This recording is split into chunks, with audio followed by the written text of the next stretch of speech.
कह रहा आपको गुस्सा नहीं आता है। बेटा मैं आपको सही बताऊँ, एक टाइम पे मुझे बहुत गुस्सा आता था और एक लाइफ का ऐसा इंसिडेंस हुआ कि उसके बाद से मुझे गुस्सा आना बंद हो गया। वो इंसिडेंस भी चलो बता ही देता हूँ, कभी बताया नहीं मैंने कहीं भी। बात है ये भोपाल की, भोपाल में एक इंस्टीट्यूट था, वहाँ पे पढ़ाई करता था। 2014 की बात है, ठीक है? 2014 की बात बता रहा हूँ मैं आपको, 2014 की। और उस समय काफ़ी यंग थे अपन 2014 में, 4-5 साल ही हुए थे पढ़ाते हुए।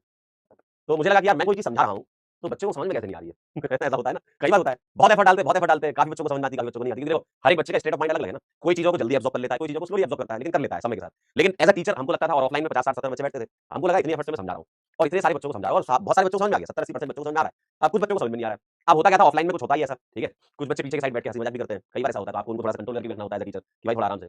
तो एक बच्चा उसमें ना बहुत बदतमीज़ी टाइप से समझ लो वैसा कर रहा था। लेकिन अब वो एज ऐसी होती है, उनको लगता है कि नहीं हम टीचर के मज़े ले लेंगे, लेकिन उनको ये नहीं पता कि टीचर उनसे ज़्यादा मज़े लेके बैठा हुआ है जीवन में। तो ऐसे ही हुआ, तो एक बच्चा था, मैंने कहा कि यार थोड़ा शांत रहो, बाकी बच्चों को समझने दो, तुमको नहीं पढ़ना है तो तुम चले जाओ, है ना? अगर तुम्हारी इच्छा है कि तुमको नहीं पढ़ना है तुम जाइए, है ना? अब वो नहीं मान रहा था, कह रहा सर नहीं, नहीं मैं क्लास में बैठूँगा। फिर होता है टीचर की आदत होती है कि भाई हमने कहा चल फिर एक सवाल करके दिखा, तो हमने एक सवाल दिया उसको, फिजिकल केमिस्ट्री पढ़ा रहे थे उस टाइम पे, कुछ एटॉमिक स्ट्रक्चर चल रहा था, तो मैंने उसको कुछ सवाल दिया, सवाल दिया वो नहीं कर पाया, मैंने कहा यही मौका है मैंने कहा यही मौका है मैंने कहा इधर आ। अब जैसे ही वो चलते हुए आ रहा था, अब मेरे अंदर तो बहुत गुस्सा भरा हुआ था उस टाइम पे, जैसे ही वो चलते हुए आ रहा था, मैंने उसको एक जोरदार थप्पड़ मारा, मैंने उसको बहुत जोर का थप्पड़ मारा और मेरी सारी उँगलियाँ उसके गाल पे छप गई। मैंने कहा निकल यहाँ से।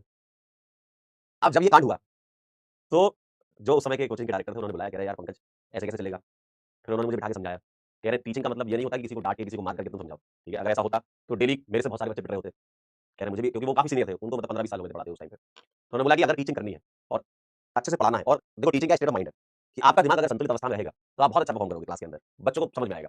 लेकिन अगर तुम गुस्सा होके, तुम्हारा ध्यान तो सारा वही है, अब जो पढ़ाना था तुमने वो भी नहीं पढ़ाया और पूरी क्लास भी डिस्टर्ब हो गई, दहशत का माहौल हो गया। तो उन्होंने बोला कि हमेशा ध्यान रखो ये चीज़, ठीक है? गुस्सा इंसान है तो गुस्सा आएगा, ऐसा नहीं है कि मुझे गुस्सा नहीं आता है। आपकी इतने दिनों से क्लास चल रही है, कई बार गुस्सा आया मुझे, लेकिन आपको पता चला, यही चीज़ डेवलप की है over the period of time, इसे ही तो एक्सपीरियंस कहते हैं। तो उसके बाद उन्होंने बोला कि अगर तुमको सच में एक बेहतरीन टीचर खुद के लिए बनना है, तो गुस्से को कंट्रोल करो और उसको यूज़ करो अपने टीचिंग में। गुस्से को कंट्रोल करके उसको अपनी टीचिंग में यूज़ करो। और वो दिन है और आज का दिन है, उनकी जो बात मैंने समझा। मुझे शाम को जब मैं बैठा घर पे, तो मुझे बुरा लगा कि यार मारा मैंने बच्चे को। मतलब वो होता नहीं, अंदर से रहता है, यार नहीं मारना चाहिए था, थोड़ा समझा देता या उसको बाहर ही निकाल देता तो काम हो जाता। तो वो दिन और आज का दिन है, क्लास के अंदर रेयरली ही आपने देखा हो कभी, है ना? और वैसा वाला गुस्सा तो खैर अब नहीं आता है क्योंकि अब एक होता है ना, एक मैच्योरिटी भी आ चुकी है कि यार आप अगर जितना चीज़ों को टाइट पकड़ने की कोशिश करोगे ना, उतना फिसलेगी। टीचिंग क्या है? आर्ट है, और वो आर्ट क्या है? एक रेत को तुम्हें अपनी मुट्ठी में उठाना है। आपको रेत को मुट्ठी में उठाना है, जितना मुट्ठी में टाइट पकड़ूँगा, उतना रेत मेरे हाथ से लूज़ हो जाएगी। ये उन्होंने मुझे सिखाया कि आप ये मत ट्राई करो कि मैं सारे बच्चे ही पढ़ा दूँ दुनिया के।